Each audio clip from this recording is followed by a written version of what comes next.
So I finally had a chance to sit down and talk about this, and that's the WNBA All-Star Game. Now, I don't really know shit about the WNBA except that a lot of people don't watch it, except when Caitlin Clark is playing. Now, the WNBA All-Star break was this past weekend, and I didn't know about it, okay? That's how irrelevant the WNBA is, and it's been like that for years. I don't even know when the finals start. I usually find out when the finals are going on in the WNBA is when a friend tells me, my mom tells me, and it's like game 6, 4, 5. But the game itself, I'm not really here to talk about the game. Although I did see highlights and people were making fun of it and posting lowlights on social media. Players missing shots and Angel Reese getting her own rebound and missing the putback rebound. A player got scared when the ball hit the rim. The controversy from this past weekend was the players wearing the "Pay Us What You Owe Us" shirts. Let's see. I'm going to Google it here. Make sure I'm right on that. I literally just typed in Google while I'm on Google. WNBA "Pay Us" shirts. Yeah. "Pay Us What You Owe Us." No, "Pay Us What You." Yeah, "Pay Us What You Owe Us" shirts. And some players had that on before the game, and people talked about it, trashed it.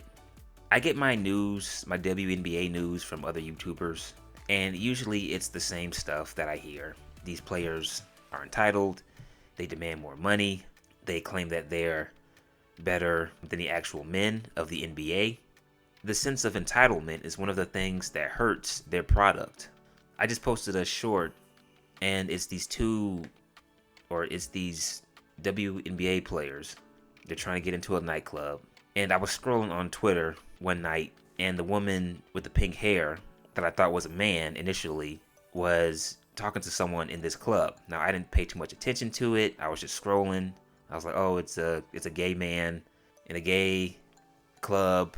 There's probably going to be some fighting because she looked pretty serious talking to this individual. So I just scrolled past it, but when I saw this clip when her and her friends are trying to get into the club, she looked familiar. So they're walking. I saw the full video on the Hodge Twins video when they talked about it. So there's a full video of them walking to the club and they're playing this shit rap song.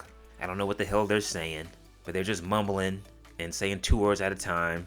So they try to get into this club. Security denies them. And the chick with the pink hair says, "What the fuck going on, bro?" I'm paraphrasing this shit. "What the fuck going on, bro? Like we just came from the All-Star game. What the hell, man? We ain't waiting in no line. We ain't getting denied access. We with Angel Reese though." I didn't see Angel Reese in the video, but I'm assuming she was already in the club. So maybe they let her in.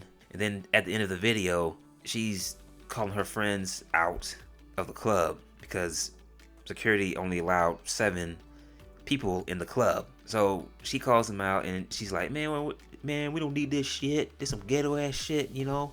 We want Sports Illustrated, you know what I'm saying? The sense of entitlement and the arrogance that was exuded from these individuals, or the ones that had the pink hair, is like, okay, you see that and you say to yourself, all right, now I see why people don't watch this product, because they probably don't like the players. And it's not just the women of basketball that shows this amount of entitlement and arrogance. I'm sure the men do it too. Okay, they don't really need to say that because people know who Steph Curry is and LeBron James, Anthony Edwards. I'm sure guys kind of felt like that back in the day, but they didn't need to do that because people knew who they were. And not only that, that would affect their brand if they were to act with this sense of entitlement, especially nowadays where everyone is recording and filming you no matter where you are. So that would hurt their brand. People don't watch the WNBA product because the women just aren't that entertaining. Now, I've seen WNBA games, I've seen female college games, and I get more enjoyment out of the college games whenever I tune in to watch. You know, I'm just flipping channels on a random Sunday during March Madness. I get more entertainment out of watching a college basketball game. The ladies, they can't dunk, they can't do alley-oops. I don't think they're faster than the men are. There's videos of female basketball players, professional basketball players, getting owned by guys who are in high school. So, and then you're coming out and saying, pay us what you owe us and we demand more money. You're acting like you're on the same level as the dudes are. But you're not. You're not.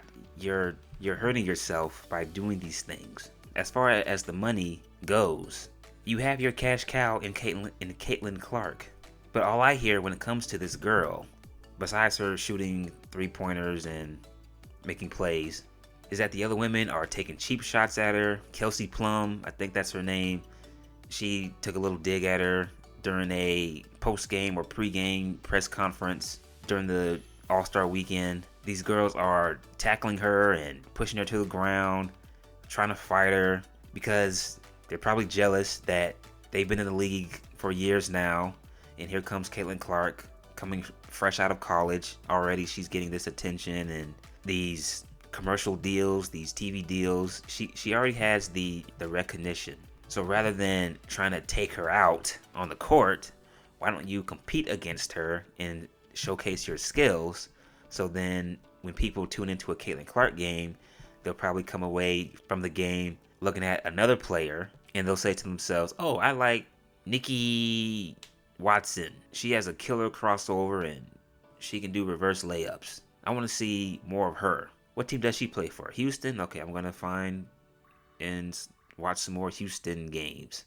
There's another player named Taraji Kinson. She's a big girl and she has a nice little hook shot and she can block a lot of shots. I like the way she plays. I'm going to find some New York Liberty games.